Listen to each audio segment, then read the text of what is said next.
El 3 de noviembre era el día de la obsecuencia nacional, era el cumpleaños del general Stroessner, y por lo que pude ver en los archivos, desde el mismo primer aniversario que hizo en el poder, ya en 54, y más intensamente desde 1955, había toda una parafernalia propagandística alrededor de lo que poco tiempo después llamarían la fecha feliz. No, lo que era usual el 3 de noviembre era una fila, vos veías una fila larga ahí sobre la calle Mariscal López de gente que iba a saludarlo al dictador, ¿verdad? Gente que honestamente de repente podría creer que ese señor hacía cosas buenas para el país y gente que aprovechaba esa oportunidad para escalar en una actitud oportunista, ¿verdad? Y luego entraban al jardín de Muro Villaroga y Stroessner los recibía uno por uno en una ceremonia que tenía mucho simbolismo, parado en el balcón de la casa de Muro Villaroga. Simbolismo tenía porque a algunos los abrazaba efusivamente, a otros les pasaba la mano y a algunos no los saludaba o los trataba muy despectivamente, y eso tenía un significado terrible para esa persona.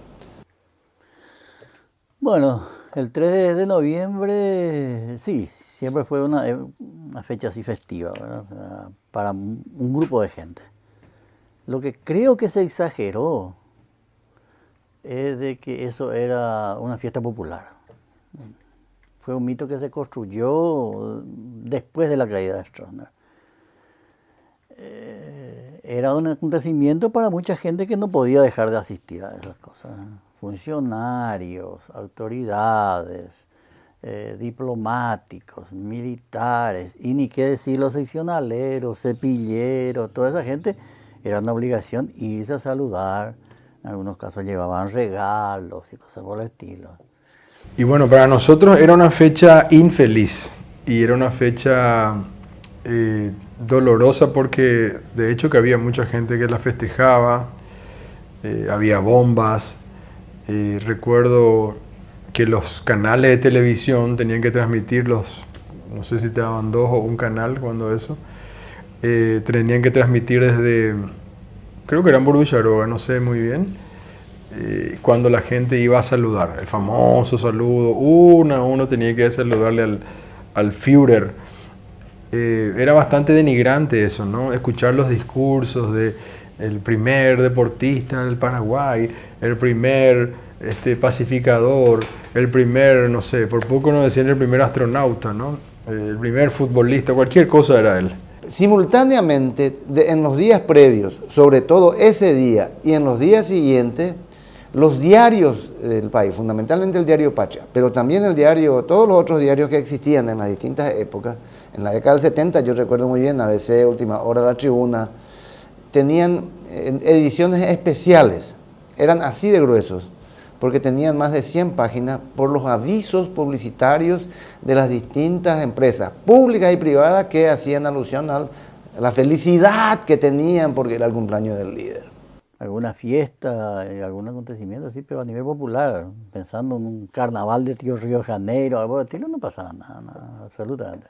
Pero se construyó después, y sobre todo eso de las bombas y cosas por el estilo se tocaban mucho, inclusive tocaban más después de la caída de Stroessner, ¿verdad? Como una reivindicación de los estronistas, ¿no? Seguimos vivos y cosas por el estilo, que hasta ahora se sigue tocando. Así que, pero digo, nosotros seguíamos laburando, o sea, ese día no era feriado, esa noche no había nada gratis, no había cerveza, no había nada gratis como para decir, bueno, vamos todos al cumpleaños de Stroessner, o a festejar el cumpleaños de Stroessner. Si quería festejar tenía que comprar vos, o irte a una seccional a lo mejor, que no era nuestro hábitat. Y bueno, para nosotros era una bofetada, ¿no? Porque nosotros estábamos en el otro bando, digamos, y éramos vistos como personas no gratas y casi que no nos saludaban.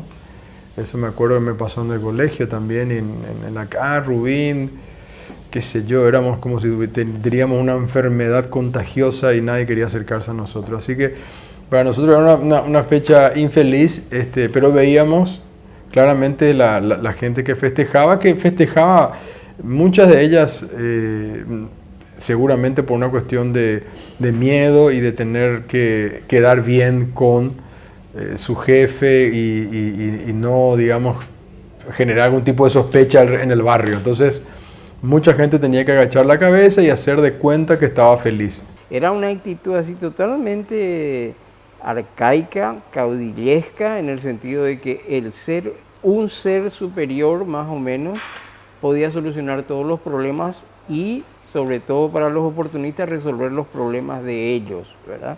Denigrante, vergonzoso y absolutamente personalista. Es un culto a la personalidad que demostraba una enorme obsecuencia de mucha gente para caerle bien al dictador. Y al dictador le encantaba eso. El pueblo paraguayo de que el país marcha y marcha por el camino del bien.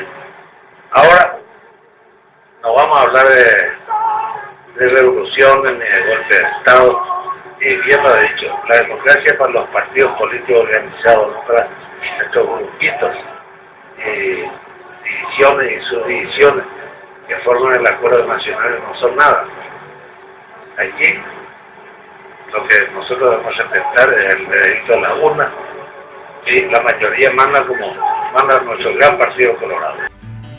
¿Dónde están? Insisten los recuerdos. ¿Dónde están? Cual grillos del camino. ¿Dónde están? ¿Dónde se habrán ido? Para mí lo peor que pudo haber pasado es con la educación, por ejemplo.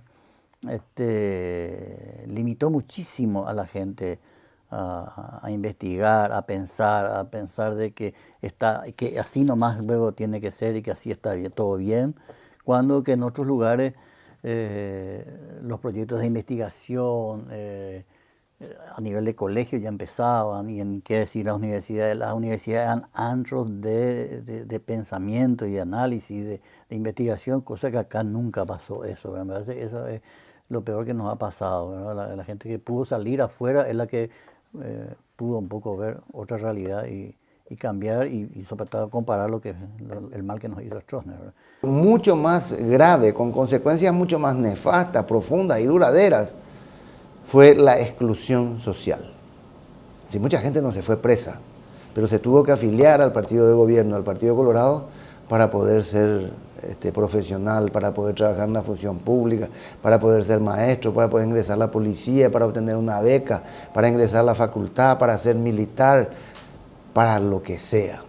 La exclusión del que no era colorado, del que tenía la dignidad de decir, yo no me voy a afiliar a este partido, entonces, bueno, moriste viejo, arreglate como quieras, pero acá este partido es el dueño del país. La ciudadanía, que no tiene luego demasiada formación cultural, termina asimilando que eso es normal nomás luego, que así nomás tiene que ser, el partido que está en el gobierno es el dueño del Estado. Eso se trasladó a toda la transición democrática y se ve hasta ahora. La cuestión de esa política anticomunista que se implementó, no con Stroessner solamente, ¿verdad?, sino que venía ya desde mucho tiempo atrás, pero esa acción que él tuvo de mayor relacionamiento con el imperialismo yanqui, de que vengan técnicos aquí para enseñar, para poder entender quienes hablaban de marxismo, de leninismo, esa política así de represiva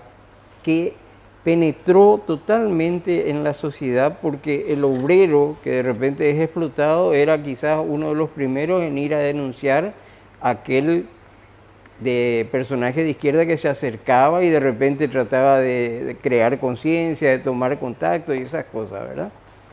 Ese es un mal que perdura hasta hoy, porque bueno, salió la dictadura en el 89, pero se mantuvo.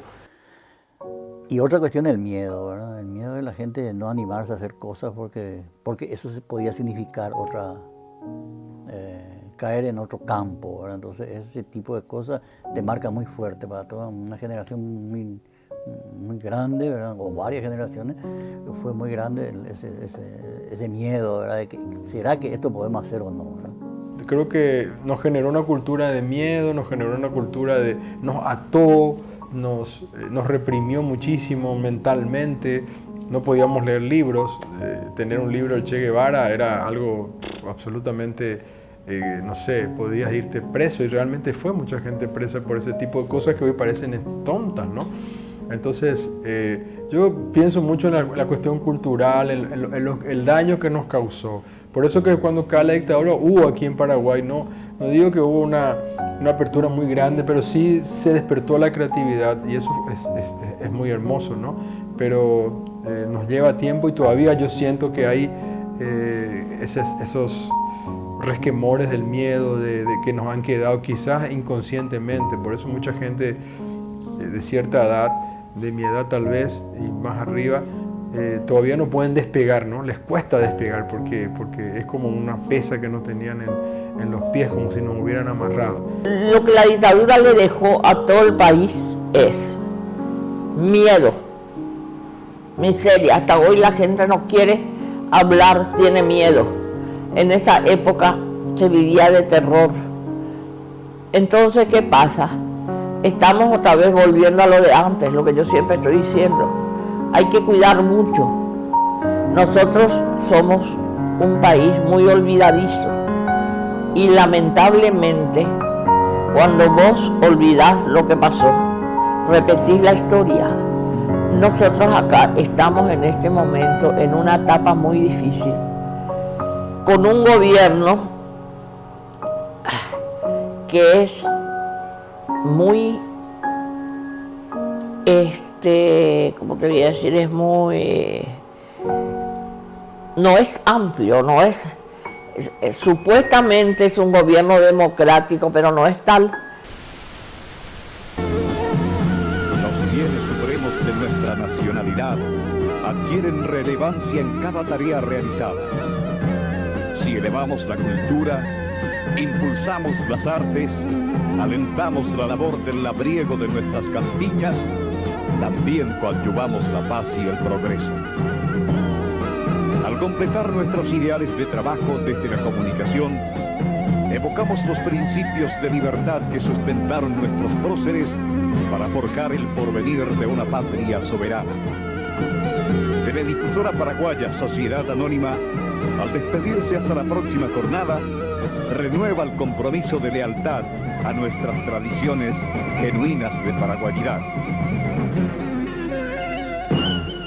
Si con una escuela que se abre se cierra una cárcel, yo creo afirmar como gobernante que he sido fiel a la consigna de Carlos Antonio López, quien decía que con cada escuela que se construye se levanta un monumento a la libertad. Palabras del excelentísimo señor presidente de la República, general de ejército don Alfredo Stroessner. ¿Dónde están aquellos compañeros